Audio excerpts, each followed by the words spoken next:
Hello guys. तो आज जो एनिमे हम एक्सप्लेन करने जा रहे हैं उसका नाम है I got a cheat skill in another world and become unrivalled in the real world 2 episode number 2।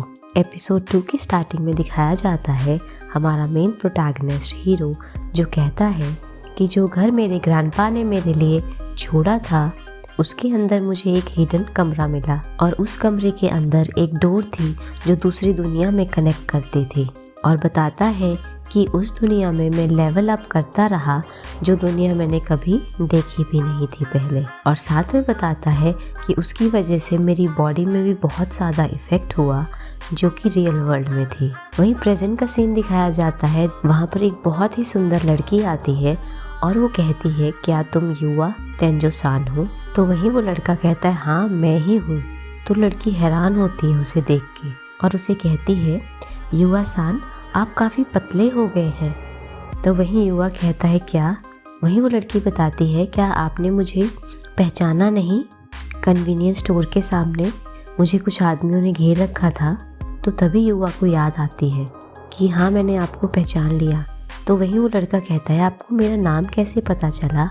तो वहीं वो लड़की कहती है कि मैं आपका शुक्रिया करना चाहती थी इसीलिए मैंने आपके बारे में कुछ इन्वेस्टिगेट किया। वहीं युवा कहता है मुझे थैंक यू करना चाहती थी आप? तो वहीं वो लड़की कहती है युवा-सान क्या आप ओशियो अकेडमी में आना चाहेंगे? वहीं युवा जो होता है वो हैरान हो जाता है और वहाँ पर बाकी खड़े भी हैरान हो जाते हैं। उसके भाई बहन कहते हैं अरे ये यूनिफॉर्म तो ओशियो अकेडमी की है। तो वहीं युवा कहता है ओशियो अकेडमी वो सुपर एलाइट स्कूल। वहीं दिखाया जाता है वो लड़की खुद को इंट्रोड्यूस करती है और कहती है कि मेरा नाम काओरी हाजियो है और बताती है कि वो ऑफिसर है ओशियो अकेडमी स्टूडेंट काउंसिल में। और दिखाया जाता है साथ में उसका असिस्टेंट आता है जो उन्हें बताता है कि काओरी सामा के जो पापा हैं वो चेयरमैन है ओशियो अकेडमी बोर्ड के। और साथ ही बताता है कि जब उन्हें पता चला इस खबर के बारे में कि आपने काओरी सामा को बचाया है उन गुंडों से तो वो चाहते हैं कि तुम उस अकेडमी को अटेंड करो। तो वहीं युवा कहता है कि मैं आपके ऑफ़र का बहुत ही शुक्रिया करता हूँ लेकिन वो बताता है कि मेरे पास इतनी अच्छी एकेडमिक्स नहीं है कि मैं ओशियो अकेडमी में एनरोल कर सकूँ। तो वहीं उसका भाई आता है और वो कहता है सुनिए क्या आप मुझे एनरोल करना चाहते हैं उसके बजाय? हम युवा से सुपीरियर हैं। वहीं उसकी बहन भी आती है हाँ हम दोनों ही एकेडमिक्स और स्पोर्ट्स में अच्छे हैं और हम 3rd ईयर में हैं। तो वहीं काओरी उन दोनों को डिक्लाइन कर देती है और वो कहती है मैं सिर्फ युवा को यहाँ पर पूछने आई हूँ, मैं उन लोगों को एनरोल करने के लिए नहीं कह सकती जो युवा की इंसल्ट करते हैं। ये बात सुन के उसके भाई बहन बहुत ज़्यादा दुखी होते हैं।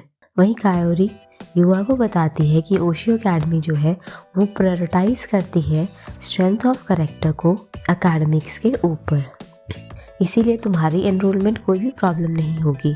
और वो उसे कहती है हमें यहाँ पर डिस्कस करने के बजाय युवा को स्कूल दिखाना चाहिए। तो तेंजो को अपने साथ ले जाने के लिए कहते हैं। दिखाया जाता है काओरी उसको अपने साथ ले जाती है ओशियो अकेडमी में और बाकी उसे देख के बहुत ही ज़्यादा गुस्से में होते हैं।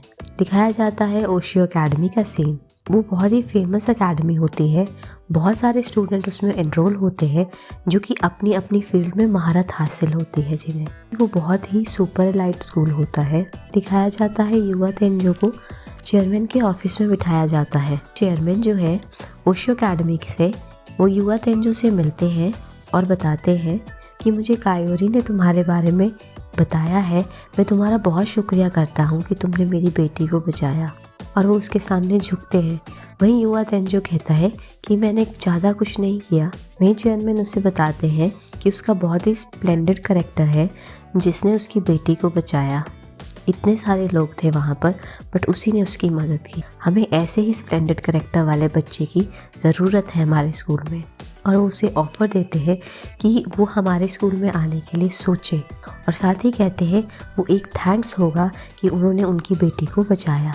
और साथ में वो कहते हैं कि ट्यूशन फीस की चिंता करने की कोई ज़रूरत नहीं है। वहीं युवा तेंजो सोचता है कि मेरे जैसे बच्चे को इस स्कूल में अटेंड करना क्या ये ठीक रहेगा? मैं तो किसी चीज़ में भी जीनियस नहीं हूँ। तो वहीं चेयरमैन पूछते हैं कि तुम जीनियस से क्या समझते हो। वहीं युवा तेंजो कहता है एक ऐसा पर्सन जो कि कुछ भी कर सकता है। वहीं चेयरमैन उसे बताते हैं जीनियस वो होता है जो किसी भी टास्क में एंगेज होता है और राइट वे में डायरेक्ट करता है अपने एफर्ट को क्विकली दूसरों से पहले। और साथ में चेयरमैन उसे बताते हैं कि हर किसी का अपना टैलेंट होता है और साथ में उसे बताते हैं कि तुम्हें अपना टाइम लेना होगा और इस बारे में सोचना होगा। तो तभी उसे अपने ग्रैंडपा की याद आती है। तभी चेयरमैन उसे कहते हैं कि तुम आज एक दिन यहाँ पर ट्रायल एनरोलमेंट के लिए क्यों नहीं बिताते और इसके बारे में सोचते कि तुम ये अटेंड करना चाहते हो या नहीं। तो तभी चेयरमैन उसे कहते हैं कि आज तुम एक ट्रायल एनरोलमेंट क्यों नहीं करते और आज का दिन हमारी एकेडमी में बिताते हो। दिखाया जाता है तभी एक टीचर की एंट्री होती है और चेयरमैन युवा को मिलाते हैं टीचर सवादा से और उन्हें कहते हैं कि तुम इनकी क्लासेस अटेंड करो आज। तो वही टीचर उसे बताती है कि तुम्हें नर्वस होने की ज़रूरत नहीं होती है, मैं तुम्हें हर चीज़ सिखाऊंगी। दिखाया जाता है युवा क्लास के बाहर खड़ा होता है और वो सोच रहा होता है कि इस दरवाजे के पीछे क्या है और सोचता है मैं तो उनमें ऑड वन आउट होऊंगा, क्या करूं। तो वहीं अंदर से आवाज़ आती है युवा तेंजो अंदर आओ। तो सोचता है क्या मेरा अंदर जाना ठीक रहेगा, क्या खुद को चैलेंज करना और फन करना। वो कहता है चाहे कुछ भी हो वर्स्ट सिचुएशन नहीं हो सकती जैसी मेरे पिछले स्कूल में थी। वो खुद को इंट्रोड्यूस करता है, कहता है कि मैं युवा तेंजो हूँ। वो कहता है कि मैं इस क्लास में पार्टिसिपेट कर रहा हूँ, आज मेरी ट्रायल एनरोलमेंट है स्कूल में। और साथ में सबका शुक्रिया करता है और देखता है कि कोई भी बच्चा रिएक्ट नहीं कर रहा होता है। सब बच्चे आपस में बात कर रहे होते हैं कि काफ़ी ज़्यादा हैंडसम है। टीचर तेंजो को उसकी सीट दिखाती है। दिखाया जाता है टीचर कहती है तेंजो के साथ की लड़की को कि तेंजो के साथ बुक शेयर करे। वहीं दूसरी तरफ का सीन दिखाया जाता है जहाँ पर कायोरी सोच रही होती है तेंजो के बारे में। वो सोच रही होती है कि क्या वो सबके साथ घुल मिल पा रहा होगा। वहीं दूसरी तरफ का सीन दिखाया जाता है जहाँ टीचर उन्हें लेसन दे रही होती है, जहाँ पर बच्चे बहुत अच्छे से क्लास में लेसन्स को डिस्कस कर रहे होते हैं। युवा तेंजो सोचता है मैंने ऐसी क्लास कभी भी पहले एक्सपीरियंस नहीं की है। दिखाया जाता है कि जैसे ही टीचर चली जाती है तो बच्चे तेंजो से काफ़ी क्वेश्चन पूछने लग जाते हैं कि तुम किस स्कूल में हो, क्या तुम्हारी कोई गर्लफ्रेंड है, क्या तुम किसी क्लब में हो, क्या तुम पॉप आइडल हो। वो बहुत ज़्यादा हैरान होता है। तो तभी एक लड़का आता है और कहता है इसे लंच खाने दो। तो वहीं बच्चे चले जाते हैं। वहीं वो लड़का कहता है कि सॉरी इस चीज़ के लिए, सारे बहुत ज़्यादा क्यूरियस थे तुम्हारे बारे में जानने के लिए। तो वहीं युवा कहता है कोई प्रॉब्लम नहीं। वो खुद को इंट्रोड्यूस करता है। वो कहता है मैं रो इगाराशी हूँ, तो तुम मुझे रो कह सकते हो। वहीं रो युवा के साथ कैफेटेरिया जाता है। युवा जब कैफेटेरिया में होता है वो खाने को देख के बहुत ही ज़्यादा सरप्राइज होता है। वो कहता है इतना सारा खाना, वो भी 500 येन या उससे भी कम में। और साथ में उसे बताता है कि हमेशा कोई ना कोई डिश एक फ्री होती है। तो वहीं युवा कहता है ये तो पैराडाइज है। दिखाया जाता है युवा और रो एक लड़के के साथ बैठ के खाना खाते हैं और वो आपस में बातें करते हैं। युवा सोचता है कि सारे मेरी तरफ देख रहे हैं, शायद इसीलिए क्योंकि मेरी यूनिफॉर्म अलग है। वहीं शिंगो उससे पूछता है कि क्या युवा तुम किसी क्लब में हो। तो युवा कहता है स्पेसिफिकली नहीं। वहीं युवा उनसे पूछता है कि शिंगो और रो तुम किसी क्लब में हो। तो वहीं रो कहता है कि मैं होम क्लब में हूँ। और वहीं शिंगो कहता है कि रो जो है वो हर स्पोर्ट्स में अच्छा है, इसीलिए वो होम क्लब ज्वाइन किया उसने। और साथ में बताता है मैं गेम क्लब में हूँ। तो वहीं युवा बड़ा हैरान होता है ये सुन के कि स्कूल में टीचर अलाउ करते हैं ये। तो वहीं वो आपस में बात करते हैं कि हाँ, अगर हम क्लासेस के दौरान ना खेलें तो टीचर्स कभी मना नहीं करते। वहीं दिखाया जाता है दिन कंप्लीट हो जाता है। युवा तेंजो चेयरमैन के ऑफिस में आता है जहाँ पर चेयरमैन उससे पूछते हैं कि तुम्हारा दिन कैसा रहा। तेंजो बताता है कि लेसन बहुत ही आसान थे समझने के लिए। और साथ ही बताता है जो सबसे अच्छी चीज़ मुझे लगी कि स्टूडेंट बहुत ज़्यादा फन करते हैं और सब मुझे एक ह्यूमन बीइंग की तरह ट्रीट करते हैं इक्वल। तो वही चेयरमैन कहते हैं क्या तुम हमारा स्कूल अटेंड करोगे, तुमने क्या सोचा। तो वही युवा तेंजो कहता है कि मैं अटेंड करना चाहूँगा सर। दिखाया जाता है जैसे ही वो चेयरमैन के ऑफिस से बाहर आता है तो उसे कायोरी मिलती है। कायोरी उसे कहती है कि मैं वेट नहीं कर पाई, इसीलिए मैं यहाँ आ गई ये जानने के लिए क्या तुम स्कूल अटेंड करोगे। तो वही युवा कहता है मैं कॉन्फिडेंट तो नहीं हूँ, लेकिन मुझे लगता है कि हाँ मैं कोशिश करूँगा। तभी कायोरी कहती है कि मैं बहुत ग्लैड हूँ कि तुम इस एकेडमी को अटेंड करोगे। तो वही कायोरी युवा से पूछती है क्या तुम फ्री हो, तो उसको अपने साथ ले जाती है और उसे एरियाज़ दिखाती है। कहती है कि स्कूल के बाद बच्चे यहाँ पर आते हैं। वही युवा पूछता है कि कावेरी सान क्या आप अपने दोस्तों के साथ यहाँ पर आती हैं। तो वही कावेरी कहती है मेरे पास ज़्यादा टाइम नहीं होता अपने दोस्तों के साथ हैंग आउट करने का, क्योंकि जो मेरी फैमिली है और मेरे पापा का काम है, बहुत सारे लोग मेरे आसपास के रिजर्व रहते हैं मेरी तरफ, लेकिन मैं यहाँ पर आना चाहती थी तुम्हारे साथ युवा सान।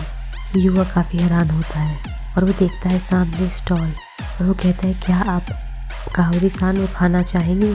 दिखाया जाता है वो बैठते हैं और अपना अपना क्रेप खाते हैं खुश होते हुए और वो बात करते हैं ये काफ़ी डिलीशियस है। युवा कहता है ये इतना अच्छा है कि मैं इसकी मेन्यू की हर चीज़ खाना चाहूँगा, लेकिन अचानक ही उसे याद आती है कि अगर मैं दोबारा से मोटा हो गया तो। वही युवा कहता है कि आपने मुझे पहचाना कैसे, मैं तो कन्वीनियंस स्टोर से पहले और अब में मुझ में बहुत फ़र्क है।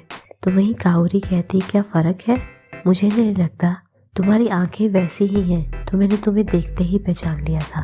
वो कहती है हाँ ये ज़रूर है कि तुम पतले हो गए हो, लेकिन जो तुम्हारी ऑनेस्ट काइंड आंखें हैं वो बिल्कुल नहीं बदली हैं। तो दिखाते हैं कावेरी युवा सान को अपना क्रेप ऑफर करती है और वो कहती है क्या तुम एक बाइट लेना चाहोगे इसकी, और कहती है काफ़ी डिलीशियस है। तो दिखाया जाता है युवा उसमें से एक बाइट लेता है। तो वहीं युवा भी उसे अपना क्रेप ऑफर करता है। वहीं आसपास के स्टूडेंट्स बात कर रहे होते हैं, देखो वो कितने क्यूट दिख रहे हैं। दिखाया जाता है ट्रायल एनरोलमेंट के बाद युवा दोबारा दूसरी दुनिया में जाता है, जहाँ पर वो अपना पूरा आर्मर पहनता है और दूसरी दुनिया का दरवाज़ा खोलता है और वो मॉन्स्टर्स से लड़ता है। दिखाया जाते हैं उसके स्टैट्स काफ़ी इम्प्रूव हो जाते हैं, उसका लेवल 235 हो जाता है और वो सोचता है इस फेंस के बाहर काफ़ी पावरफुल मॉन्स्टर होंगे, और वो अपने घर की फेंस को खोलता है और उससे बाहर निकलता है। तभी उसको अचानक आवाज़ सुनाई देती है। वो कहता है ये क्या है, और वो भागता हुआ जाता है। उसे दिखता है बहुत सारे लोग मरे पड़े हैं और एक गॉब्लिन मॉन्स्टर होता है वहाँ पे, जिसके पीछे एक लड़की होती है। दिखाया जाता है युवा उस मॉन्स्टर से लड़ता है और उसे मार देता है और वो सोचता है यहाँ पर काफ़ी ज़्यादा लोग हैं। दिखाया जाता है उसके पीछे से गॉब्लिन दोबारा आता है और उसके ऊपर हमला कर देता है और वो सोचता है मैं इसकी पावर और स्पीड को मैच नहीं कर पा रहा हूँ, और वो एक नया हथियार निकालता है और हर तरह के हथियार को निकाल के उसके ऊपर वार करता है। वो कहता है एक वेपन कम पड़ेगा इसके लिए। वो हर तरह के वेपन को निकालता है और उसके ऊपर अटैक करता है और उस मॉन्स्टर को ख़त्म कर देता है। तभी उस लड़की के पास आता है और पूछता है कि आप ठीक हैं। तभी अचानक उसको याद आती है, कोई कह रहा होता है लेक्सिया सामा, लेक्सिया सामा। तो तभी दिखाया जाता है कुछ गार्ड आते हैं वहाँ पे उस लड़की को बचाने और वो देखते हैं कि वो जिंदा है। दिखाया जाता है युवा गायब हो जाता है, किसी को नज़र नहीं आता वो। इसी के साथ एपिसोड 2 की समाप्ति होती है।